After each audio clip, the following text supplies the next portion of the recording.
ഡോക്ടറെ, ഒരു പേഷ്യന്റ് പുള്ളി ജിം വർക്ക്ഔട്ട് ഒക്കെ ചെയ്യുന്ന ആളാണ്. അപ്പൊ പുള്ളിക്ക് ഹെയർ ട്രാൻസ്പ്ലാന്റ് ചെയ്യണം. അപ്പോ ട്രാൻസ്പ്ലാന്റ് കഴിഞ്ഞ എത്ര ദിവസം കഴിഞ്ഞിട്ട് ജിം വർക്ക്ഔട്ട് സ്റ്റാർട്ട് ചെയ്യാം?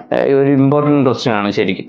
ജിം വർക്ക്ഔട്ട് നമുക്ക് ട്രാൻസ്പ്ലാന്റ് കഴിഞ്ഞിട്ട് സ്റ്റാർട്ട് ചെയ്യണമെങ്കിൽ ഒരു മേജർ പോർഷൻ ആണ് നമ്മൾ ട്രാൻസ്പ്ലാന്റ് ചെയ്യുന്നതെങ്കിൽ, ഡിപ്പെൻഡ് അപ്പോൺ ഏരിയ.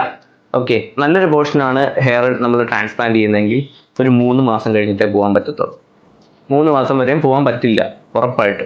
കാര്യം അത് പറയാൻ കാര്യം നമ്മുടെ യൂട്യൂബർ ഇല്ലേ, നമ്മുടെ റിക്കി ബ്രോ, ഞാൻ പോകരുതെന്ന് പറഞ്ഞിട്ട്, പുള്ളി ഇത് കാണുമെന്ന് എനിക്കറിയില്ല, ഞാൻ പോകരുതെന്ന് പറഞ്ഞിട്ട് പുള്ളി നൈസിന് ഇതിന്റെ ഇടയിൽ നമ്മുടെ അടുത്തൊന്നും പറയാതെ 2 ദിവസം ഒന്ന് പോയി നോക്കിയായിരുന്നു.